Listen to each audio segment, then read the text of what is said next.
That's okay. Where does this one plug in? Ah,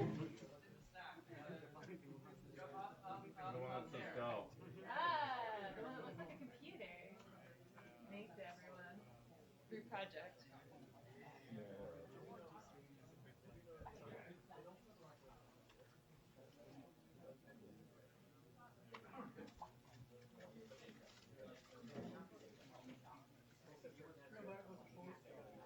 Let's see.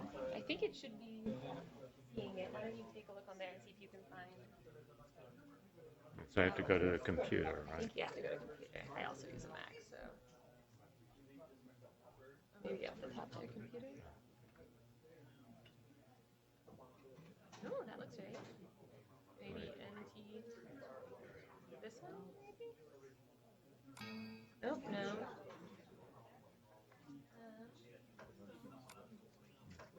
All right. Looks like I have to go get my. Here.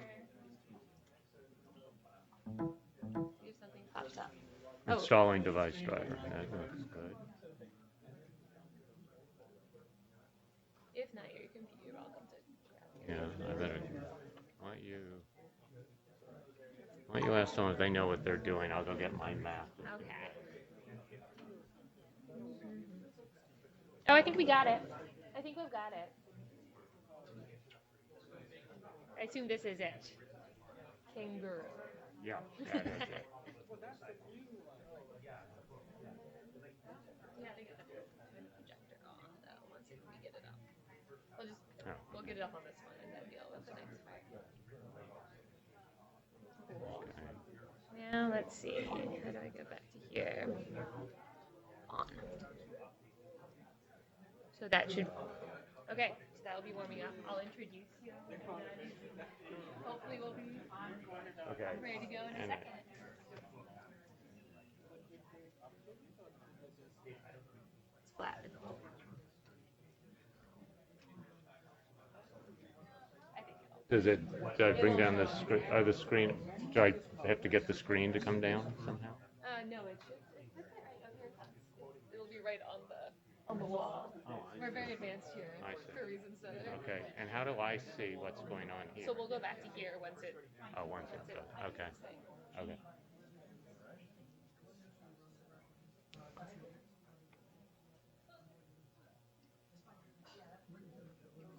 PC. Okay, now you can go to presentation.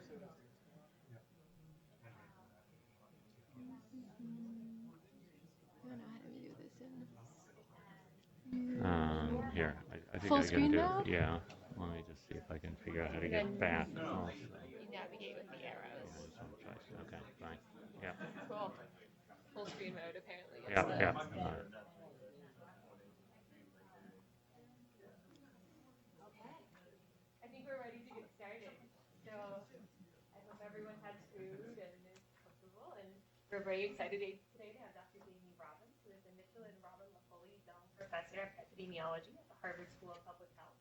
You probably all know Jamie from his work on causal inference. I happen to have learned about him because we used his textbook in one of my classes, which I found actually to be the way I learned about causal inference. So I'm particularly excited to have you here, and I think a lot of the rest of us are too.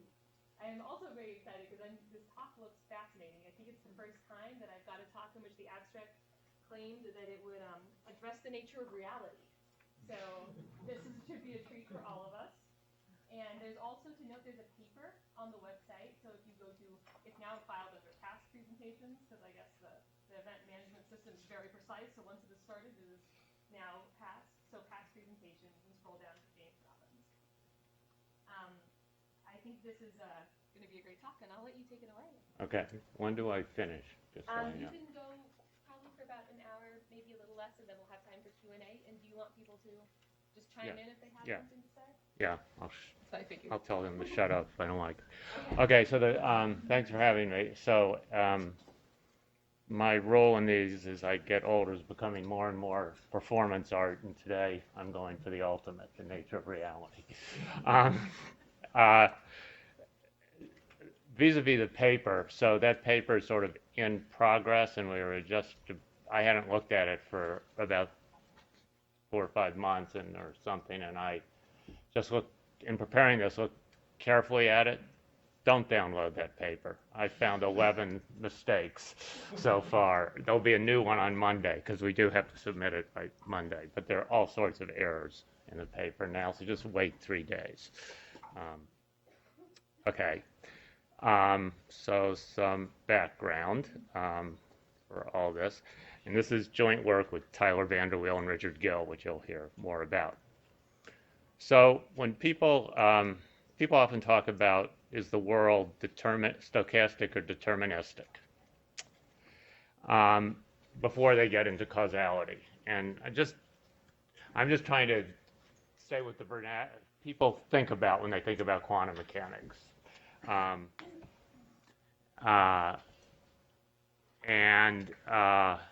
Laplace said the world's deterministic based on Newton's laws.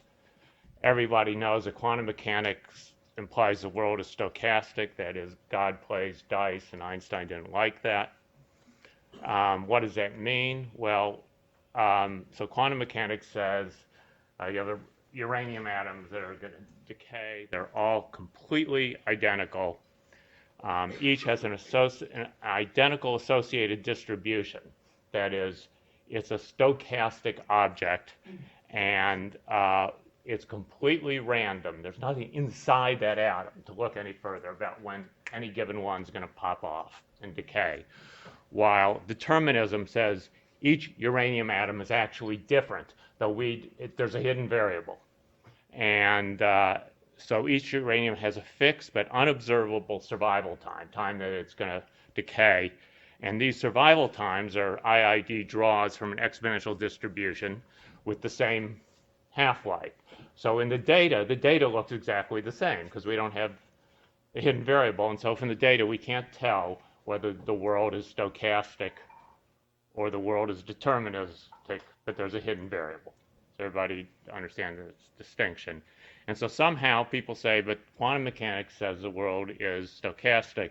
It's not clear from this kind of data and thinking about it how you could ever tell. And in fact, in ordinary statistics and epidemiology when I teach, I say it's irrelevant.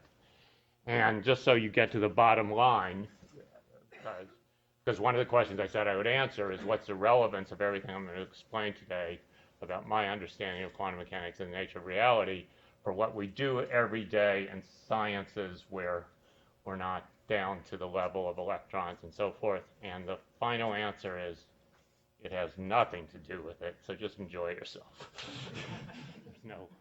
It's interesting to understand if we try to put our binoculars on how we think about cause onto the ultimate theory of nature, which presumably has something to do with real cause, not things made up in our mind, or less. What do we see? So it's kind of interesting to think about what is our Neyman view of causality applied to quantum mechanics. What does it lead to? And it leads to a lot of weird stuff. Okay, so I said we can't, at the level I said it, distinguish these two theories. But you'll see later that Einstein thought he actually proved that God did not throw dice. It wasn't his opinion. He thought an airtight argument. So this is okay. So why is quantum mechanics believed by many to be irreducibly stochastic? Well, it's often appealed to Bell's inequality, which I'm going to explain because that's what talks about this. But it actually raises much more interesting questions than whether the world's stochastic. It raises causal questions, such as do counterfactuals, potential outcomes exist, and the way Einstein would say it, is local realism true? You'll see the connection soon. So first disclosure, my knowledge of quantum mechanics is minimal. I was hoping that all physicists would be turned away at the door, or people who know physics. I'm a dilettante. So this all came because I suddenly had an idea of, I sort of understood something about what Bell's inequality is supposed to be, and I suddenly had one day an idea of how to both understand and prove Bell's inequality using results developed with Tyler on testing for causal interactions under the Neyman counterfactual model. I just saw all the stuff we had done thinking about this. I could actually get a quick proof in that language of Bell's inequality. So the idea you'll see is to recast it. First, recast Bell's inequality as interference between treatments, and then interference between treatments is a question about causal interactions, and you get a couple line proof. Now, to keep from making two stupid statements, Tyler and I enlisted the help of Richard Gill, who is a statistician, but this is the area he works in, and he's a true expert in these matters. So hopefully less stupid things are said, but don't read the paper yet. Okay, so our proof is simple. There are literally dozens of others. So in one sense, the only reason to add another is to highlight the connection with the current causal inference literature, how we think versus how they think. Of course, it also gives me a chance to discuss the weirdness of quantum mechanics as a dilettante, and I want to do this, it's fun to talk about it. Okay, and notice a talk in quantum mechanics, whatever I say is the ultimate get out of jail free card, the catch-22 of topics, because if you say I wasted an hour listening, I didn't understand a thing, I'll say, great, I may have taught well, because as you know, Feynman famously said, if you think you understand quantum mechanics, you don't understand quantum mechanics, so thank God you don't think you understood it after I gave my lecture. Now, I looked on Wikipedia quotes last night. It's not clear whether Feynman exactly said that, but you know how these things go. Okay, so hopefully you won't understand anything.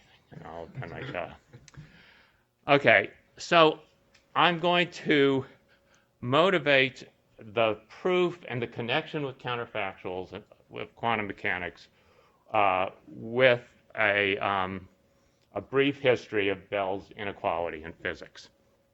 So here is a non-intuitive implication of quantum theory. Whenever I say something's implied by quantum theory, you can put in, and is true of nature, because everything ever implied by quantum theory has always been verified by experiment. So, okay, so you can, okay.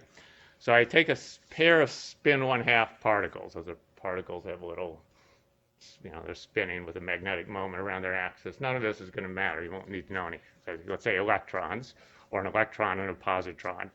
And they can be prepared at a particular location in what's called an entangled state. So this is probably the wrong physics, but the way I like to think of it is I have a gamma ray, a high energy electromagnetic, it turns into two particles, one an electron, one a positron, so charge is conserved, and the angular momentum has to be conserved, so if one's spinning one way, the other's got to be spinning the other. And that happened at one point in space, but then they go off at these electron and positron or whatever it is, and they're now entangled. That is, because they came from a common source, we know their angular momentum or whatever is going to sum to zero or something. Okay, they're entangled. So so then we let the particles separate. And we measure the spin of both particles along a common spatial axis. So you can think of some huge plane, like the one where of the solar system. Just think of a huge plane going out forever, and these particles are going like that, and then we can measure their spin along some axis. Is it I measure along that direction? When you measure the spin, you always get either spin up along the axis or spin down against the axis. Those are the only two measurements that come out. That's just the way spin works. And it turns out this measurement of one particle's spin perfectly predicts the spin of the other. So you measure them both along the same axis, let's say that direction. If one's spinning along the axis, the other's spinning against the axis. Okay? So we say the first spin up, second is spin down. That's by this conservation. So what are two possible explanations? I hinted at one. One explanation is the measurement itself of the first. So I've waited these particles are many light years away before I measured them both in the same direction. I still know direct. Okay. Okay. One explanation is the measurement of the first particle. I measure this guy just before this guy. We won't worry about before. And the actual measurement of this particle determined the outcome for this particle when it was measured. That is, the measurement here causally determines something 4 billion light years away. Okay, that would mean reality was not local. Einstein didn't like that. He didn't like things going faster than the speed of light. What occurred at one place would affect reality, i.e. the spin of the second electron, at another place. Einstein believed in local realism and argued instead that both particles are carrying with them from their common source hidden correlated spin outcomes, which they exhibit when measured. There's an unmeasured common cause. The common cause here is that they came from the same particle disintegration, so they have to conserve, angular momentum, and they're going to be spinning in the opposite direction. Bohr disagreed with Einstein and his local realist assumption. And strangely, which is always the strangest thing to me, is neither Einstein nor Bohr realized that the hypothesis of local realism, was there a causal effect of measuring this guy on the spin of that guy across the universe, subject to empirical tests. In '64, Bell of the Bell and Clark showed that it was possible, and he proved that if strict locality was true, that is, my measurement here can't affect things there across the universe immediately, there would be certain inequality relations between measurable quantities that must hold. And quantum theory predicted these equalities must be violated. So we did an experiment. Bell showed that quantum mechanics said local realism is false. It said, essentially, measuring here can affect something immediately across the universe. That's what quantum mechanics said. They checked it, and indeed quantum mechanics was right, and Einstein was wrong. The world is not locally realistic. That's one of the strangest features of quantum mechanics. Yeah, you're going to learn exactly what this all means in a second. Okay. Yeah, you. Okay.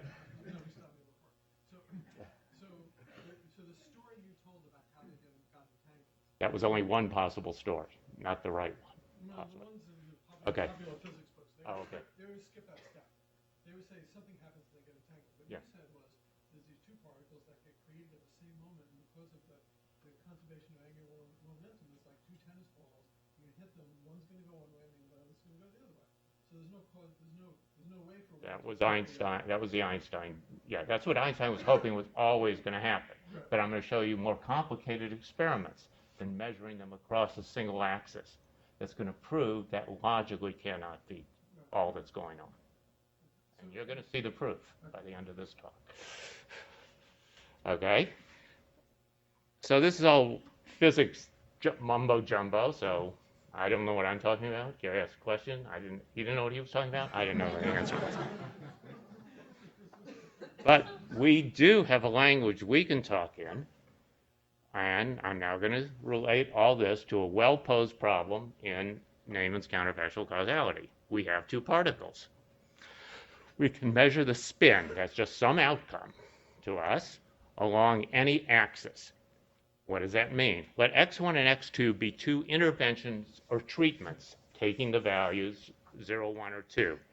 x1 records the angle, the axis in space particle 1 is measured at. I might measure particle 1 along the x-axis. Or I might do it at 45 degrees or at 135. That's x1 is the angle particle 1 is measured at. x2 is the angle that particle 2 is measured at. Okay? So it's the choice of the angle that is the treatment. I have a little machine. I'm the scientist. I can choose what angle to measure the guy. Particle 1, I have two scientists, scientist 1, scientist 2. Scientist 1 is going to choose an angle to measure particle 1. Scientist 2 is going to choose an angle to measure particle 2. That choice of the angle is the treatment delivered to x1 is a treatment delivered by scientist 1 to particle 1. x2 is a treatment delivered to the other guy. Okay, so the possible values are three particular angles. that we a priori choose you're allowed to measure in. And we're going to do a randomized experiment. We're going to flip coins to decide which of those angles to measure any given particle at. So what is the responses? The counterfactuals are y1, x1, x2 is the binary spin. It's up or down a particle 1 so that's the 1 is particle 1, y is spin, the outcome. x1 and x2 is the outcome when particle 1 is measured at angle x1. It's one of 3 angles. And particle 2 is measured at angle x2. I'm just naming the angles 0, 1, and 2. I don't mean degrees. In the language of deterministic name and counterfactual model, YL, x1, x2 is the counterfactual response to particle L, i.e. its spin direction, which can only be up or down, under the joint intervention, x1, x2. These things are being done across the universe. We wait to do these interventions till they're 4 trillion light years away from each other, so make the communication difficult by ordinary means. Okay, that's the experiment. Let's say it more clearly. The experiment. We prepare n entangled pairs of particles. We have these folks, that story I told. We'll do 1 pair per hour, so we can treat each pair as separate from the others. They're not entangled with any other pair. It's just each pair is entangled. For each pair separately, investigator 1 flips a fair coin and measures particle 1 in direction 1 if heads, x1 equal 1, and direction 0 if tails. So it turns out I'm never going to need to measure particle 1 in direction 2. I'm going to have one common direction 0. Okay?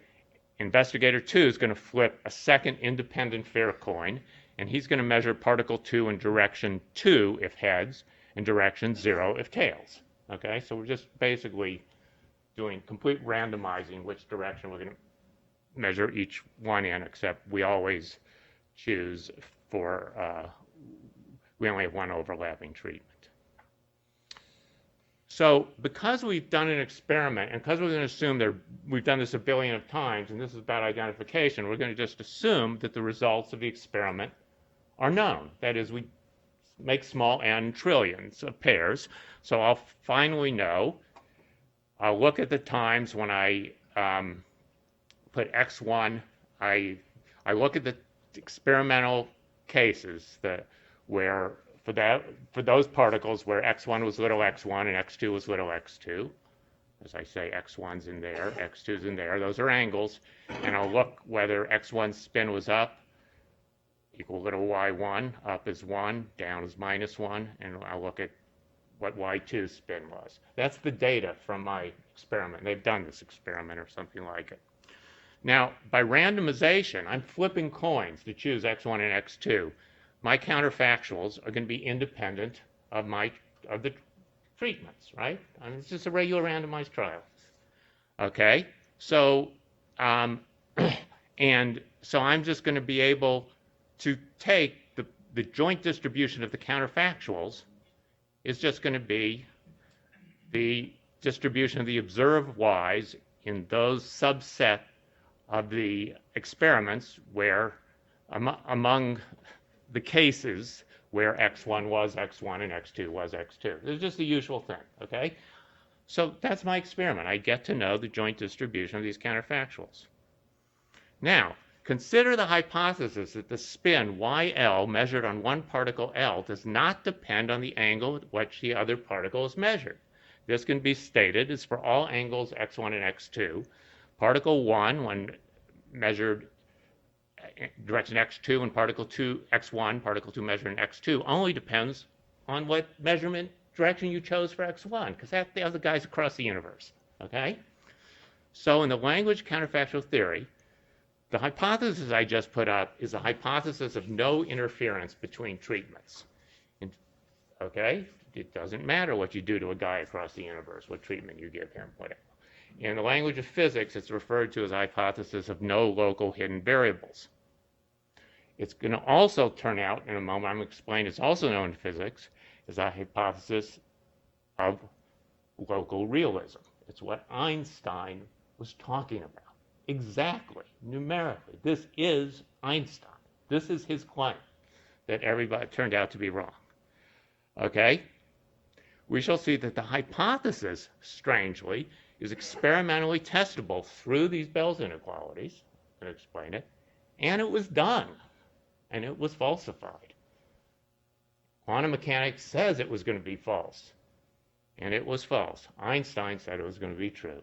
It was false. Okay, what is the relationship with local realism? Well, in some experiments actually done, the times of the random choice of axis to measure around, and the measurement itself, all this is saying is we waited till they were light years apart and then flipped the coins and did the measurements. So there's no way there could be communication unless it's going faster than light, okay? So a single travel light, speed of light could not inform one particle of the axis or the result of the other spin's measurement, what you did to the other spin, or what axis or what you did. Therefore, refuting the hypothesis of no interference between treatments implies reality is not local. Because if my spin depended on what axis you chose, 7 light years away, reality is not local. So Einstein said no interference among treatments. That was his statement. Okay. Now notice, it asserts locality because the angle x2 at which particle 2 is measured has no effect on the spin of particle 1. That's locality because it's too far away. And if we assume deterministic counterfactuals, I have been so far, it asserts reality. Because deterministic counterfactuals say that the spin yx of a particle measured along axis x in this to Einstein is assumed to exist for every x, even though only one y-axis is actually seen, the one corresponding to the one measured. It's our usual thing. It's the problem of causal inference. Einstein's famous dictum, God does not throw dice, makes clear that he believed in a deterministic and not a stochastic counterfactual. That is, okay, so the deterministic counterfactuals correspond to what Einstein uses in this famous paper. It's called elements of reality. Whenever you hear Einstein, all he's saying is that there is a stochastic counterfactual for the spin that depends just on the direction you measured that particle spin in. It's not indexed by any other guy. And I'll quickly do this. I'm going to show you why Einstein actually showed to his own satisfaction the world was not stochastic. Because that's weird. You think, okay, this is, the rest of the talk doesn't need it, but just to show you how he was thinking. He deduced the existence of deterministic counterfactuals under the assumption of locality. Because he always used locality because he said nothing's going faster than the speed of light, according to him. So consider this hypothesis that YL, x1, x2, that is the spin of particle L with these directions for particle 1 and 2. Suppose that's the realization of a random variable that is 1 with some probability that depends on where which directions the two particles were measured, and -1 with 1 minus that probability, but that probability is not 1 or 0. That's what it means to be a stochastic counterfactual and a deterministic. You have counterfactuals, but all they do is tell you the probability. It's like the uranium atom. It tells you the probability that that thing will blow up, okay? Einstein assumed the truth of stochastic locality. That is, he assumed that these P1 of x1, x2 only depends on the measurement you measured particle 1 in. But the actual result of the spin could be the realization of some random, pure uranium-like process. Then he proved that couldn't be true. Okay? Because from this, he deduced that God did not play dice. From the fact that we knew experimentally already, back in his day, that we would get opposites. If we measured them along the same axis, we always got exactly opposite spins. Always. That means there can't be any randomness in the P's. Because if there was, there'd always be this irreducible little randomness that they could go in the same direction when you flipped. Because the last step would be the flip of a coin, a counterfactual P, okay? So he actually deduced from locality that God did not throw dice in the world was deterministic. Unfortunately, he's wrong in his deduction because his if was wrong. The universe is not local. So anything he concluded from that, though logical from that, was not true, was false. I mean, it has no bearing because the universe, as we'll see, is not local. What happens across the universe does matter. Okay, so I'm going to prove to you that how did they prove that what experiment showed that Einstein was false? Okay, well, so the critical thing is going to be the data on the correlation between y1 and y2 when they're measured in the directions x1, x2, okay? So m x1, x2 is the indicator, that is m is 1 if the spin of particle 1 and particle 2 agree, and it's 0 if they disagree. That's just the definition, because remember we get to see that's the experiment, we get to see their spins. Now, suppose the particles are in a maximally entangled state. I just told you that little positron thing, electron gave them maximally entangled. Then according to quantum mechanics of the two particle systems, the mean of Mij, that is, I look at the fraction of the time the spins agree when particle 1 is measured in direction I and particle 2 is measured in a direction J. How often are they going to agree? Quantum mechanics has an answer. I'm not telling you how to do quantum mechanics. I'm just telling you it has an answer. Why are you asking the question? What?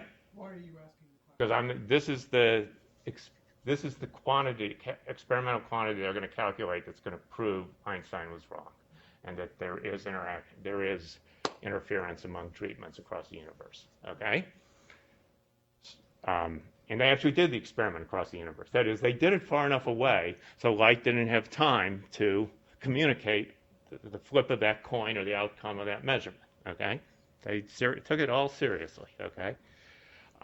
Okay, so all you do is you take here's one particle here, so you measure that in one direction, you measure the other particle in some other direction, you take the difference in those two angles, take its sign, take a half, take its sign, square it, and that's the percent of times quantum mechanics say they're going to agree. Okay? And this result has been confirmed by that experiment. Quantum mechanics is never wrong. Okay? It's the correct theory of the world. Okay, notice, take the case sine of 0. We measure them along the same axis, okay? Then what do we get? MII. How often are their spins going to agree if we measure them along the same axis? Well, the sine of 0 is 0, so the answer is never, but that's what we started with. That one was known to, that's what I started with. If you measure them along the same axis, they always disagree. That's just a special case of this, okay? So we are going to take as known we have data. It just depends on the joint distribution of the y's. How often are they the same? So we're going to take as known the mean of the fraction of times they agree under every setting of the possible experimental measurement directions, the treatments. Okay, so we're going to now show this result is incompatible with local realism. That is, that sine squared, that result that fact is going to rule out local realism, is going to show there's interference between treatments. So here's the theorem. There are going to be two theorems. The first is about a single unit. If for any unit the spins only agree when you measure the first particle, treatment 1, and the second particle gets treatment 2. Those are two directions. But they disagree when they both get the same direction, which we know they will, or when you get direction 0, 2, and 1, 0. Okay? If one unit has that fact true of it, we don't have any data on one unit. Remember the problem of causal inference? This is a logical theorem. If that were true for one unit, then I'm going to show you there's there's interference. I'm then going to show you the population data can prove there is such a unit. You got the logic? Okay, so let's just see if I could find you one unit that had this outcome, which I can't because of the problem of causal inference. Well, okay, so we see that M12 is 1. What does that mean? That means M12 is 1 if the spins agree. So either the spins are both up or they're both down. That's how they just agree. They're either both 1 or both -1.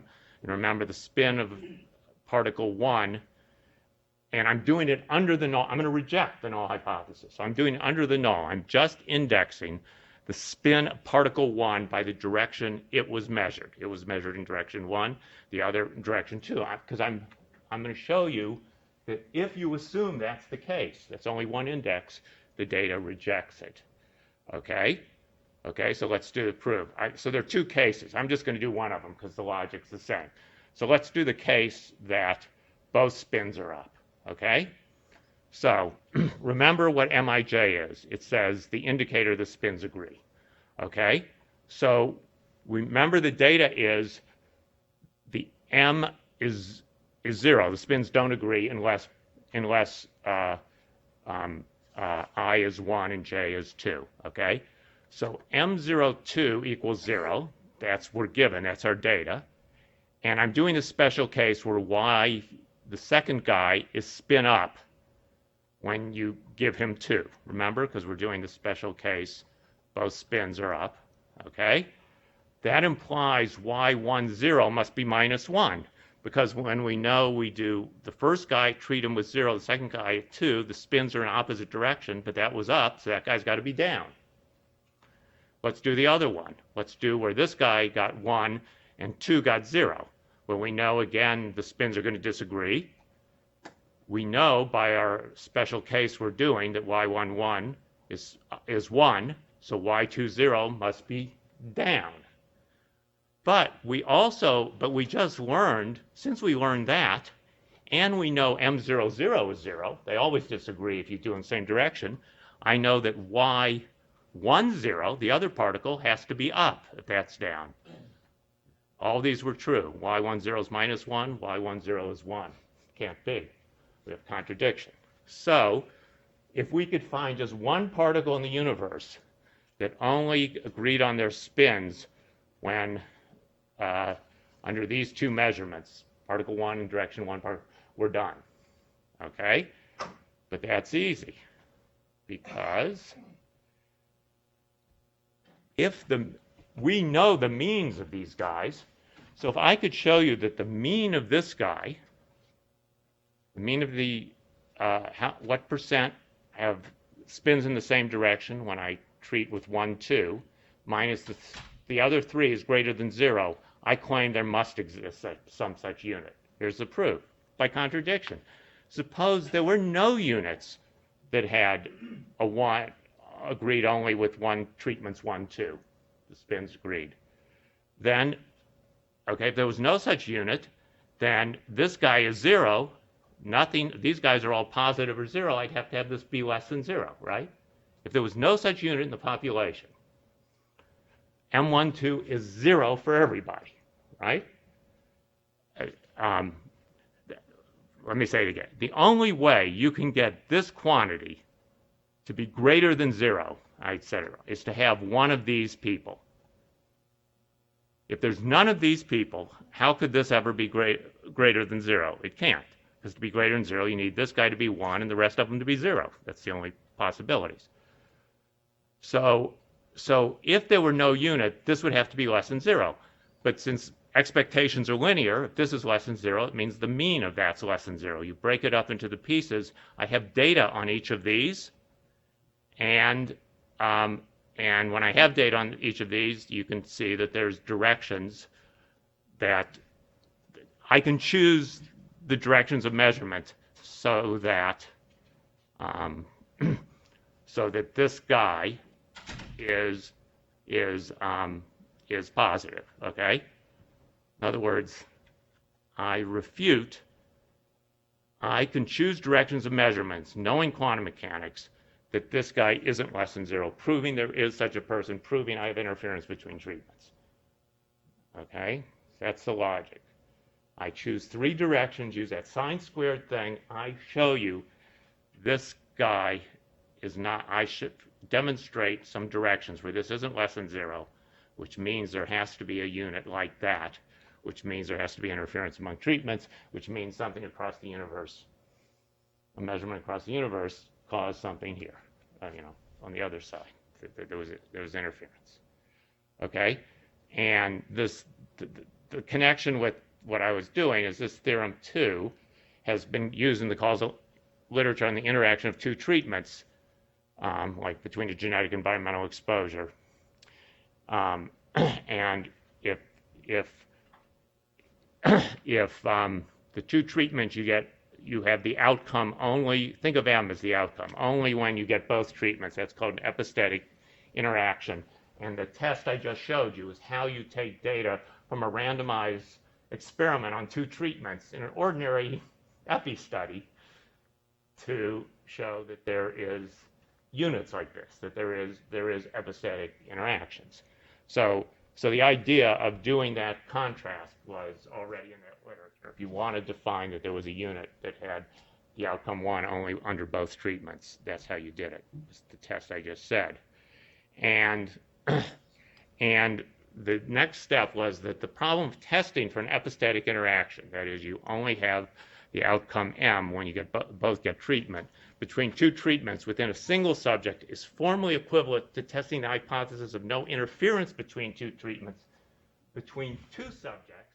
If you think of the 2 subjects together as a single unit, the 2 subjects, and you make the outcome this M, the product of their ordinary outcome, I now have just reconceptualized as one outcome M, which is the product of 2 treatments, the treatment given 1 and 2, but I now think of the whole unit, and so I can now use results on causal interaction to prove results about prove interference between treatments, which with all the other stuff proves non-locality and that Einstein was wrong. So that's our proof of Bell's inequality. Okay? So now we're getting to the interesting part. What does this all mean about the nature of reality? So that's it. That's what every physicist understands, I've told you. And now, what that means about nature of reality, actually, there may be surprisingly, even among the physics community, there's a little bit of disagreement about the nature of reality. But it's very clear what it means if you just want to take a name and causal view of reality. Okay, let's see we can see what it means for the way we do causality. So let's see. Well, since the hypothesis of local reality is false, we conclude, assuming the name and model, that the angle at which particle 2 is measured is a causal effect on the spin of particle 1 across the universe.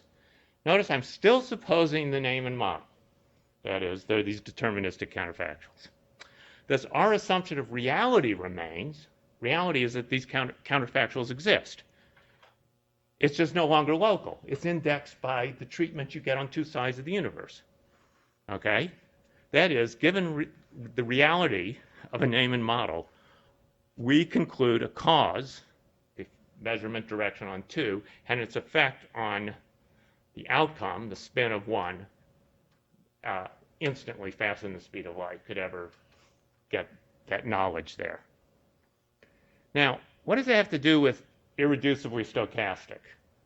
Well, almost nothing, because we could accommodate, suppose someone says, oh, but that's just because you assumed the name and model was deterministic. What if we use a stochastic counterfactuals?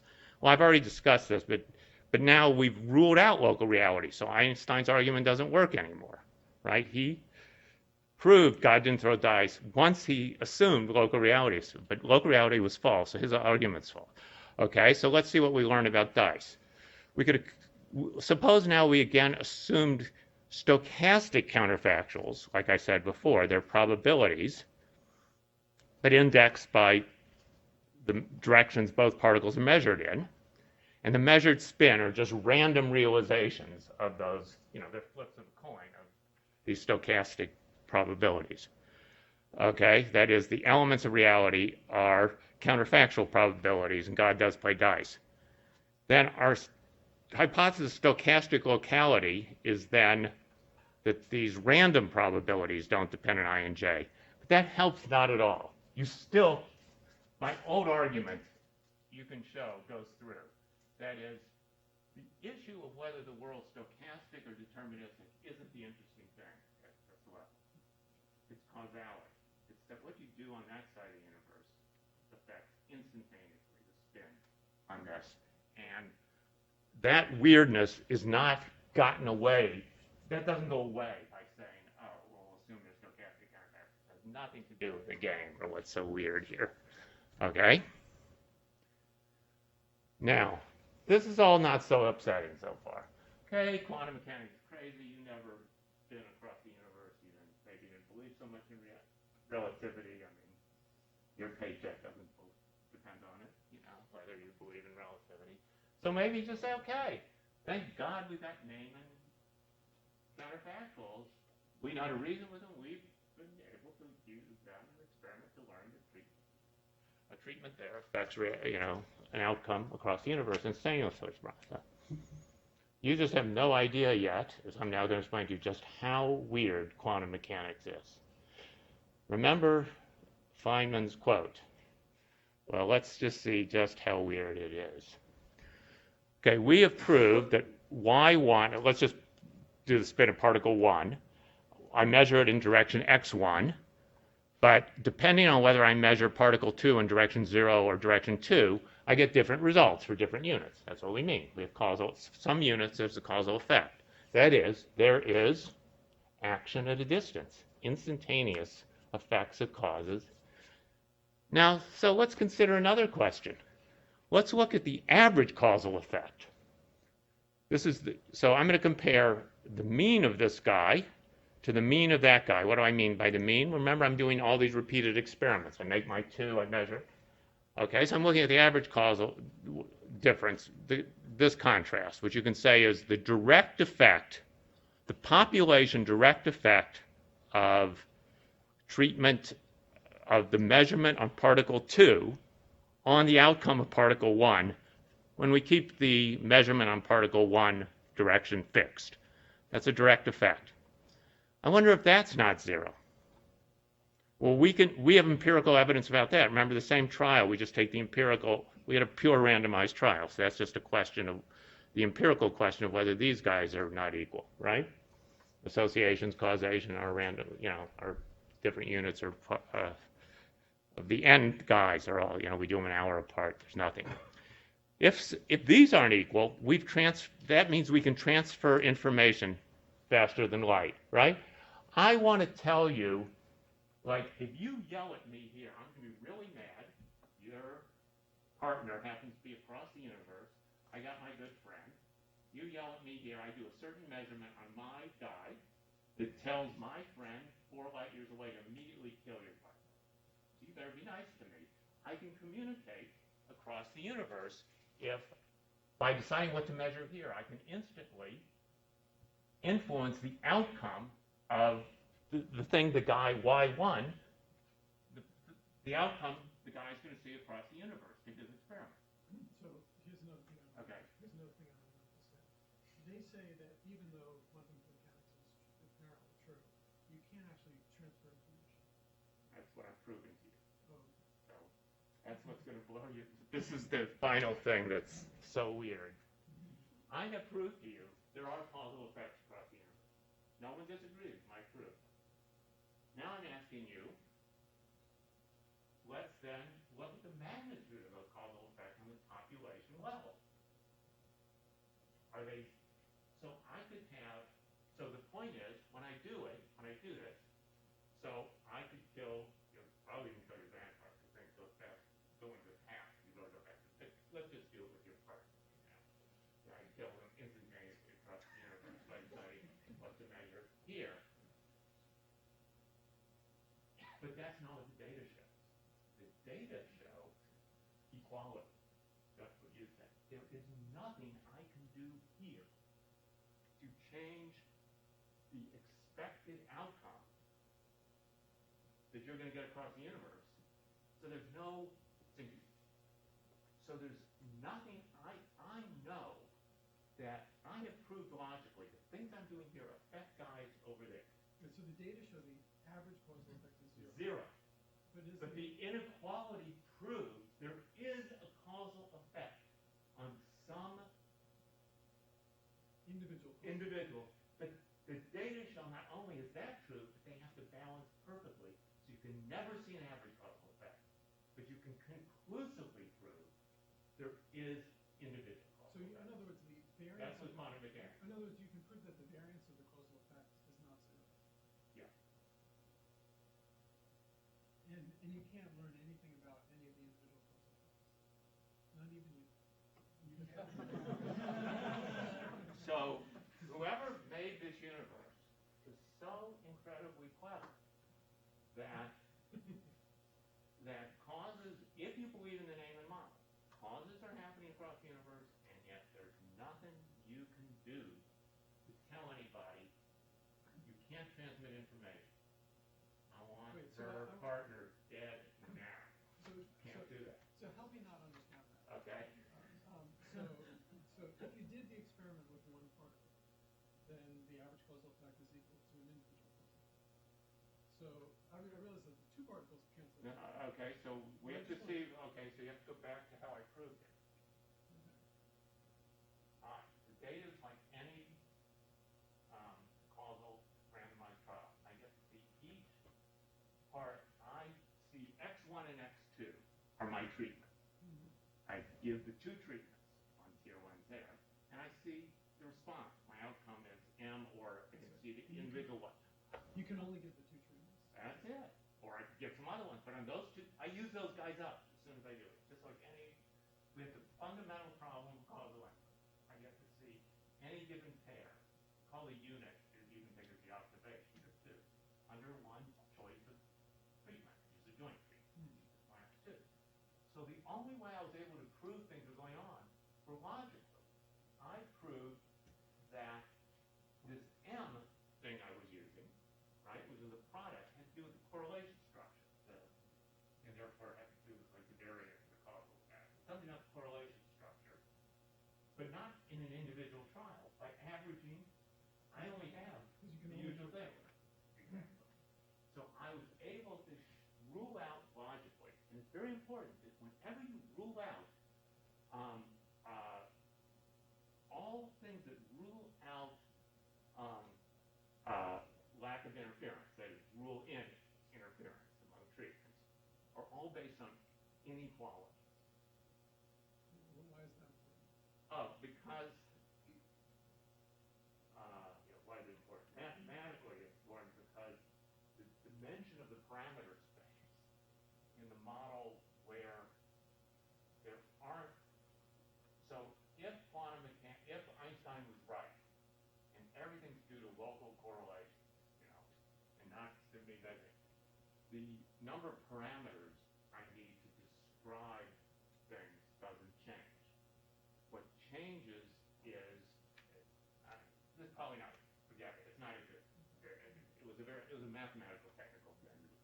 It's digressing from where I am.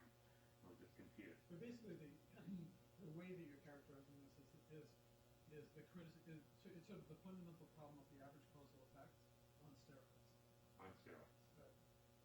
And much more fundamental on steroids because it's fundamental. You could say, oh, I did a study, it turns out that there are individual causal effects, but in this population I had, there were an equal number of positives and negatives, so I balanced that. Okay, well, choose another population. How did it go in that one? Oops, So it's same thing happened. Well, let's try to find some risk factors to find the subset that it's bad for. Tried, couldn't find any. Quantum mechanics said we'll never find any. That's the way nature's all set up. You're never going to find an average causal effect. Yet I can always prove to you there is a causal effect. So the only way that could be is if everything's really random. Basically, because I don't think really random. In other words, it has to be uncorrelated. It has to be independent of every possible covariate that would Okay. define the subgroups. But there are no covariates here because these are elementary particles. Covariates. Yeah, whatever we might mean by covariates. They Yeah. just assume all the particles. Yeah. They wouldn't- Right, we don't. Well, okay, yeah, okay.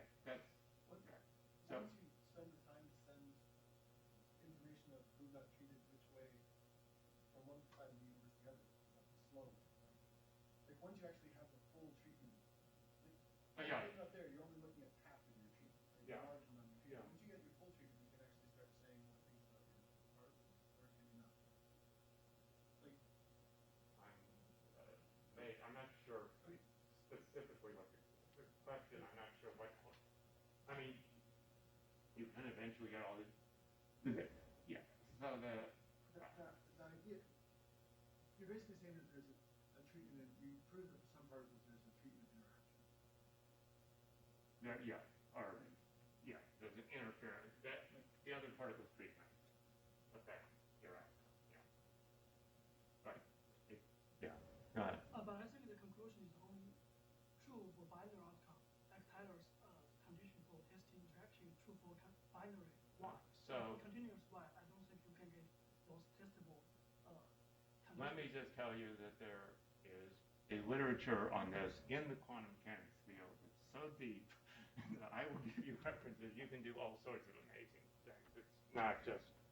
I'm just saying the message. Yeah, I'm just telling. The mathematics I gave you here, maybe. I'm giving you a canonical example. Believe me, there are things you can do. You can get more stranger things than you can get with binary. Yeah, because for binary outcome, you have those continuous table, you have free share bound. That's why you can get something. But for continuous outcome, probably it's much more difficult No. to get the condition. I'll show you the papers. James, Remember, I don't want to go there. For continuous outcomes, that's the outcome. You can always look at the survival curve. I don't have to do expectation. I can do expectation, the indicator that y is greater than 3. Now it's a binary outcome. These things are not. That's not the right direction. Okay. but the expected causal effect is zero. The variance of the causal effects is known to be greater than zero. Is that right? Or is it something? Yeah, I mean, I don't think of it as very. Something about the correlation structure, the covariance structure. Yeah, you can deduce there's a causal effect. So in that sense, yes. So if you know there's at least one causal effect in there, there has to be at least two because they can average out. Exactly. So Yes, that's right. I mean, zero. no, I'm not disagreeing. Okay. Yeah. So the variance of causal effect is zero. So why doesn't that convey information? It depends what you experiment. mean by information. So what information means, relativity is, hey man, I want you to kill. You got to tell me something. You need to operationalize. But I want to kill. well,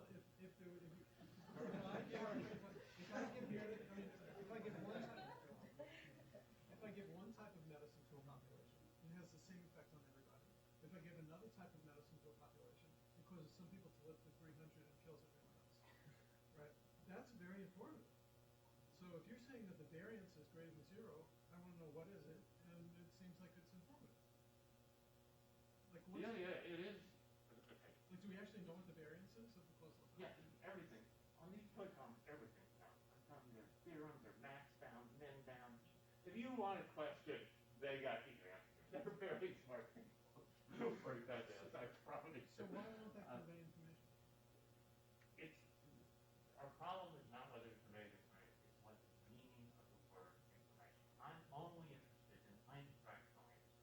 Can I convey information faster than the speed of light? What does it mean to convey information faster than the speed of light? Think of it as a decision problem. Can I, standing here, make something happen across the universe? Something that wouldn't have happened. That I can say, I want this person dead. So you can't do that. And if I want him dead, he dies. If I want him alive, he doesn't die. It's not good enough to know that something I did either killed him or made him live, and I don't know which one, and I don't have any control over it. That's the problem. And so there's nothing in so in that sense, it doesn't conflict with relativity. Whether Einstein at what point, I mean, I'm not even knew the subtle difference that from his point of view, quantum mechanics was saying things could be caused from across the universe, but you couldn't control it. You couldn't transfer information. You couldn't implement a strategy. You couldn't do nothing except to know someone I don't know. I affected them. I don't know in what direction. That's what you can know.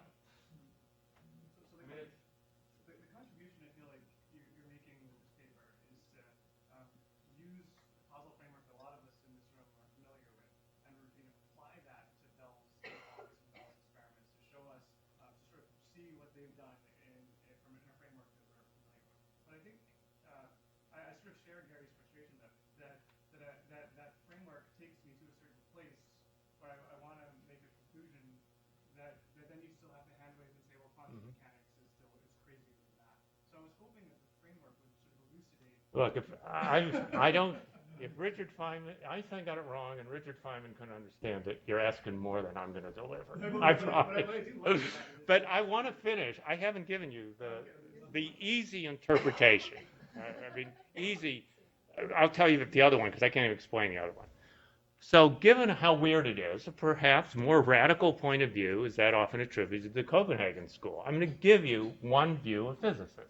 You probably won't like it. The mathematical theory of quantum mechanics successfully predicts the results of experiments without positing any elements of reality, counterfactuals, even non-stochastic ones. Thus, the question of their existence is not a scientific question. This is not subject to empirical test. Also, our most successful scientific theory, namely quantum mechanics, has no need of these counterfactuals. This is appealing to physicists because it restores locality in the following sense. Become entangled, two particles must interact. And this interaction, even in quantum mechanics, occurs locally. That is, if the sun blows up now, we're not going to know for 8 minutes that something bad happened to us, okay? That's what we mean by local. Interactions only travel at the speed of light to have consequence, okay? Entanglement leads to correlated measurement. Once entangled, the correlations will persist irrespective of the particle separations described earlier. To say, however, following on Copenhagen, to say that counterfactuals, stochastic or not, do not exist is to say that the question of whether the measurement of the spin of particle 1 had an effect on the spin of particle 2 cannot be asked. That's a counterfactual question. Not every event has a cause. This is what Bohr was saying. In all physical theories prior to quantum theory, it was possible to imagine alongside the actual measurements of actual experiments what would have been observed had we done something differently. Counterfactual outcomes, perhaps stochastic. I'm just telling you, you all know this is how the name and theory is. In summary, Bell's inequality and its experimental support showed that the Copenhagen standing of abandoning counterfactuals, that is their very existence, is not only possible, they can predict anything anyone's ever been able to measure, and they can show you can't do better in most cases. It is also necessary to take this standpoint if we want to retain locality as a fundamental part of our world picture. Now, under Copenhagen, all that exists is a probability of certain events occurring, and thus the world is irreducibly stochastic to them, but not in the way we Manians think about it, not because they're stochastic counterfactuals. They have gone. There's nothing underneath quantum mechanics and these probabilities of getting different outcomes. That's their view. It's radically stochastic. Nothing like the naive idea of what stochastic means. Now, for the last things of relevance to every day, yeah. So there are two other. First, there's a whole other school of the interpretation of quantum mechanics called the many worlds theory that thinks counterfactuals exist. They just aren't unique. The world keeps splitting into different worlds, and so you start talking. I can't even explain that. And my best friend, who's a physicist who I grew up with, is devoted to it. Indeed, he doesn't believe in a many worlds theory. He believes in a many worlds theory for a reason. And I can't even tell you his argument because I can't understand it. It's no simple. I can't write it down with simple mathematical symbols. You need the whole machinery of quantum mechanics and wave function, even begin saying what you might mean by what he's saying. Here we can just talk our lives. I don't know that. Okay, now, what's the relevance to every day? There's no relevance. First, just think of what our counterfactuals, what we do every day. We have these things we call counterfactuals. They're not even well defined. They're these vague things. They have nothing to do with it. Like, what do you mean if you have to take an aspirin? These are very precise, beautiful little experiments. So that's one. I mean, before we get anywhere like does nature have counterfactuals with if you had measured the spin of that electron? I mean, the only way, what he's studying this week is authoritarian states that just had a bad year in the economy lead to mass murder. I mean, come on. I mean, so this can't have relevance to that. And secondly, even in the actual small world, that all this stuff that I was talking about, there was no the systems were complete. There was no interactions with the systems of the outside world except the measuring apparatus. What happens in the real world, and so you get these correlations across the universe. What happens in the real world is everything's you named a bunch of things that you're concerned about, this chair or something, but it's air molecules are bouncing over and everything. And so the thing that's correlated becomes the entire universe. If you take any bit of it and want to study that, that's why ordinary physics works. You don't need quantum mechanics because there are no long-distance correlations among the small subset of things you study, because the whole correlation structure is like a wave function of the universe. You don't really isolate things. And so, the electron here may have started here, but now this electron here has already been interacting with other things and has nothing been changed and this, and they're not connected anymore. They're connected to everything, It's gone, Zen or whatever. So even from the physics point of view, unless you're doing this careful quantum physics, this is not very relevant. And then the last sentence is, this was all based on that I ran a randomized experiment, which they did. How do you run a randomized experiment? You have to randomly assign treatment. Is that part of nature? And won't we kind of understand the ultimate nature of reality? To do so, we use arguments about the results of randomized experiments, and that we could really randomly decide. Somebody here could decide what treatment to give you. It's this part of the universe. And randomly, somebody else would flip some other coin or something on this part of the universe. And those were independent. That's how we had no that we needed the randomized trial assumption. They're part of the universe. So didn't we already assume what we meant to prove? This is called the free will problem in quantum mechanics. All proofs about the nature of reality have to believe we are able to do the experiments that prove those, but those experiments were us, parts of reality, doing various things across reality. So why should we, but our interpretation is we were doing those randomly and had some free will or free choice. And so there's a big problem with the philosophy of all this about what is free will. And how did we run experiments anyway? And isn't that part of some grand conspiracy all set up at the Big Bang that, our minds were doing this, we were doing this experiment, and it was all just there. And so this didn't prove anything except that we're part of the universe. And however they set it up got us to flip that coin there, which was determined all long ago. And all this stuff about randomness is wrong because there's no randomness. There's a grand conspiracy started at the Big Bang. People are constantly trying to prove to us that social science is reducible to biology, and biology is reducible to chemistry, and chemistry is reducible to physics. And you've now proven that physics is reducible to applied statistics. Exactly. What it is. And don't read the paper until next week. There really are a lot of mistakes. And, And the paper has no contributions to fit. Don't ever go up to a physicist and say, oh, I know this really smart guy in my field who made an advancement in your field. Don't do that. This is nothing.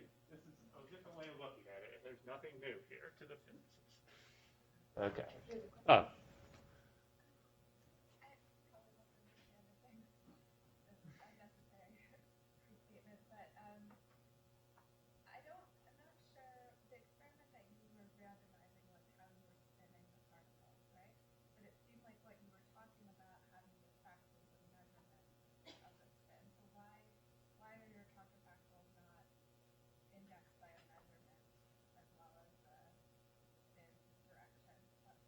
Oh, so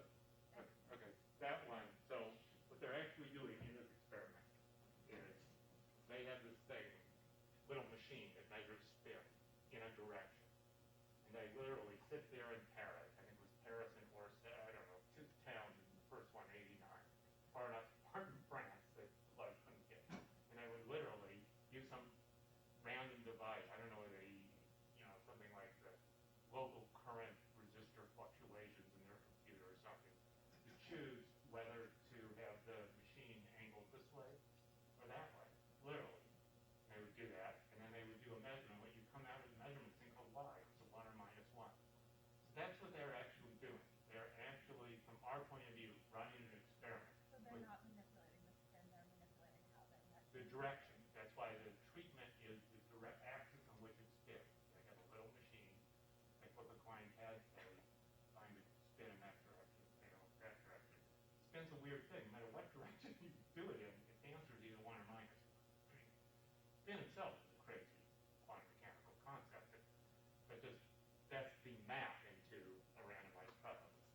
It's the direction that the treatment, the outcome is the 1 or minus 1. Spin up or spin down. When under that treatment, i.e. when measured in that direction. Another question I wanted to ask was about the inequality. Is that related to the fact that you can't observe the correlation between the counterfactual and counterfactual?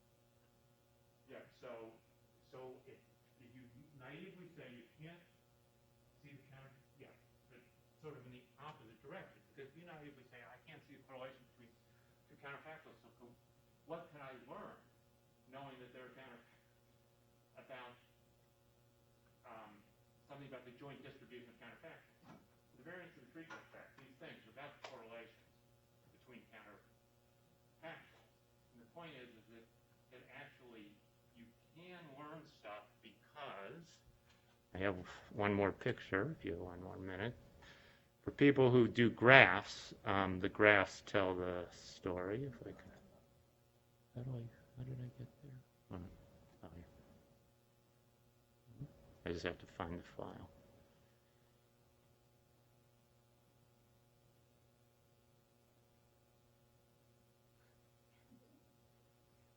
Here's the experimental setup.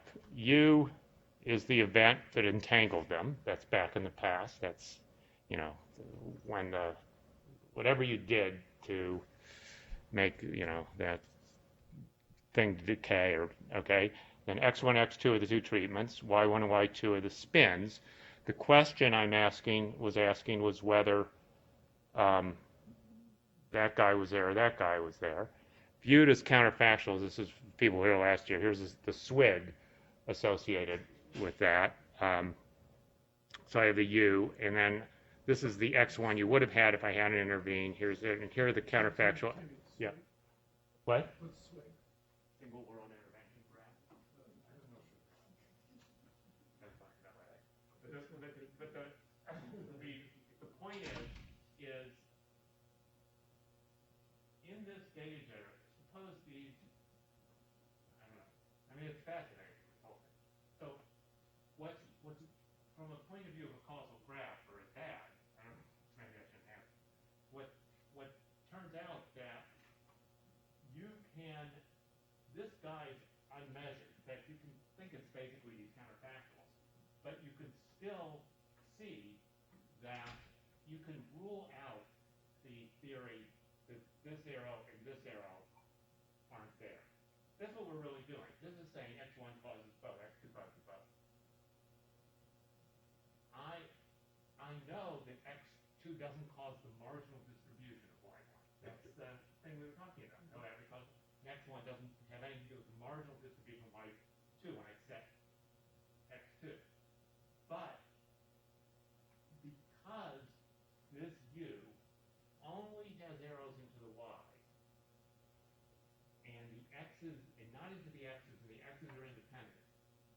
This is going to help. I have to use the whole talk. There's a whole other way to give this talk, using only directed acyclic graphs, without mentioning counterfactuals. That is, in fact, the way physicists usually do it. They don't write down the graph. They do it with mathematics. That's the usual proof of Bell's inequality.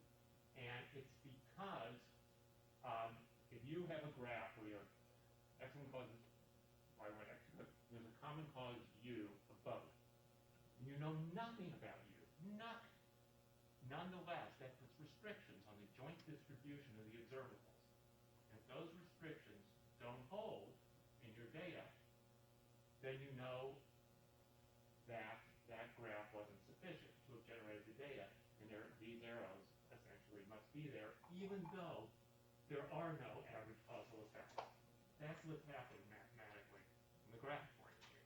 I feel like her first point is really important, distinguishing between the random assignment of the measurements and the random assignment of the original views. And I feel like that's like, Of the U. Like you're not of the so this is like the distinction between spooky information at a distance and spooky action at a distance. Does that make sense? I mean, I never found spooky information at a distance that counterintuitive. Spooky action at a distance is, I think, Well, the words we're using is spooky action at distance is that X1 is the cause of Y2. Spooky information is that no spooky is that X1's not an average cause of Y2. The words you're using are just what we've been talking about. yeah, but I think it just anyway. Okay. So, Okay. yeah, it's actually going through the All right. If people want to see, enter your people have more questions, they can come chat with you. All right. Thank you so much.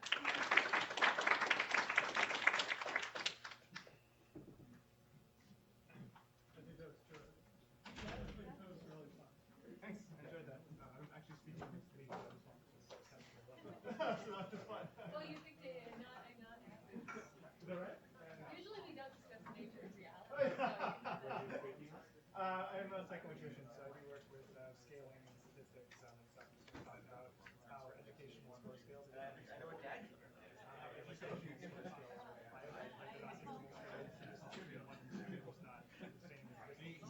scales.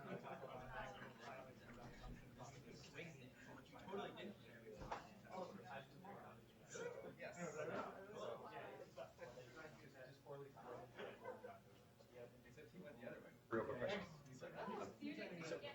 So he went from Cosmo Prince to prove show it had a Bell's inequality, right? So, I mean, that begs the question, are there various mathematical results in quantum mechanics that really might to come up with results for Cosmo Prince?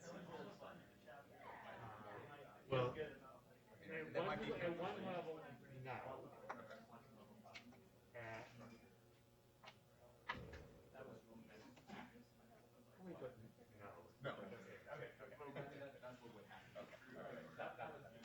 I'm Aaron. I'm a G1 in the department in methods. This isn't exactly relevant, but it's funny and you might like it. There's an app, Okay. an iPhone app called the Universe Splitter app, Okay. which is supposed to help you make a difficult decision. If you have a decision to make, you assign A and B to different alternatives, and then you assign those alternatives to observed spins of particles. And you submit this, and they run an experiment in Geneva or something, and they observe the spin, and they tell you which universe you're in.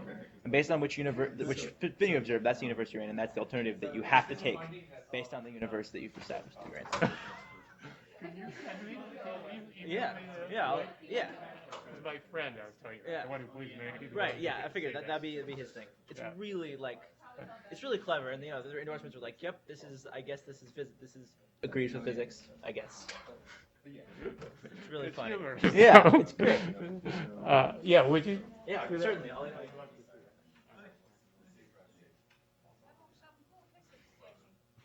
Thank you. How you doing?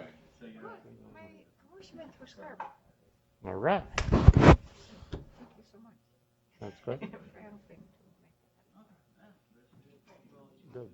When did you hear? I Is heard it- on Thursday afternoon, but I wasn't sure whether I could tell people. Oh, I see. It just happened. So yeah, Okay. it just happened.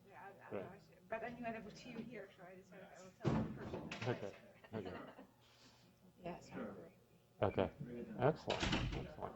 Wow. That's a load off, as they say. Yeah. It's funny because I heard on Thursday and then on Friday and Monday and Tuesday my work went so much faster than usual. Right. I didn't use too much, but I have production almost maybe like At the same time, I'm not sure that it may be the last version, but the best So- one that you can do is like sending them. Have you, actually, there's one thing I was meaning is that you should look at it someday. I mean, no hurry. month, 2 months, we might talk about it. So I finally, I know you had kept sending it to me, but I hadn't really read the paper, your thing on, what do you call it, natural direct effects. But, you know, when I had to evaluate you, I actually read it. And it's very similar to what Thomas and I say. Have you read my 2010 paper with Thomas? So you see, we're saying the same. Think of just the FFR-CISTG models that are just, or just we do this N and O split. We say it's just a question about an intervention. When, if you want to know, you did this joint intervention, you gave people cigarettes, we say, oh, what would happen? We turn the question into all this stuff into the question, what would happen if you took the nicotine out of cigarettes? Under what conditions? To me, and then we give the counterfactual with FFR-CISTG conditions, identification conditions for that, or the other, which seems the same, I mean, we can talk about it. It seems the same spirit that you're doing it too. You're saying, I don't care about all this mumbo jumbo. The question you're asking is, if I did some intervention where I took away part of the intervention you've done, what would I see? That's exactly what we turned the question into. Think about reading. Think of N and O. See, the cigarette smoking is just a joint intervention. You know, you used something about 2 things you could do with HIV. I can't even remember. Here it was nicotine and cigarettes and others. Everybody either got both or neither. We want to know someday they're going to learn to take the nicotine out. What are we going to see? It's just an intervention. What are the identifying conditions? We don't have positivity, but we give identifying conditions. They turn out to be essentially, you know, the graph. You know, the identifying conditions are, once you write them with in terms of the real intervention you're interested in, the NNO, not the cigarettes, you can see what we just work out, and it turns out to map directly into the formulas for, you know, the natural direct effect, natural direct effect. But there's only an interventionist interpretation, and we don't even, you could even be Phil David, as we point out, you don't even have counterfactuals. It's his base graphs. It's just a complete reinterpretation of those things in intervention, which seems to be similar to what you're doing. Anyway, look at it. We have to look at it because I always get confused with graphs. Well, here, so don't think, but I just, try to well, you can avoid write, graphs. I put yeah, but you graphs to can, get but our, illustration, but since the graphs, in the way we do it, is just a superstructure on the FFR-CISTG model, make it visual. Every graphical statement is just a counterfactual statement. It just, if you just start that, it gives the map. It seems like still, in many cases, they still needed the counterfactual under treatment in a certain way and mediator set in a certain way. No, we only have the NNO. That's the point. We only have the intervention guy, not the ones under treatment, under mediator being we don't different. we don't have to have it. You don't have to. You look at it. Try it now that you know. Try it. Because I think that that's what I was always puzzled about. Like, But why you do need I that to need map all it. those YAMs? Oh, you just need that to I don't map it back into what they're doing. We were trying to show why can't everybody get along. So we did what I think is similar to you, and we explained it, and we showed the isomorphism. We were doing it to show an isomorphism. No, I saw, but most people still talk about all of the Well, I'm not saying YAMs, that. Most and- people don't. Very few people ever read what I wrote. I'm sorry? Yeah, I'm sure most people do. Yeah, then they come back, the I don't- YAMs, and Yeah. then No, I but understand. all No, those YAMs, but I'm like, I what is understand. that? Yeah, I agree. Okay. Okay. Yeah, that's it.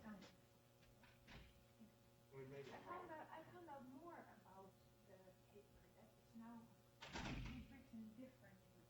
Like, for definition of intervention that is organic, I want to say also that it satisfies that no direct effects. Well, we'll look at you.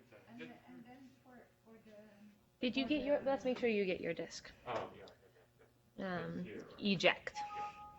and then for the It's in use, so I see why. identification and observational study, I don't need to read the train. Again.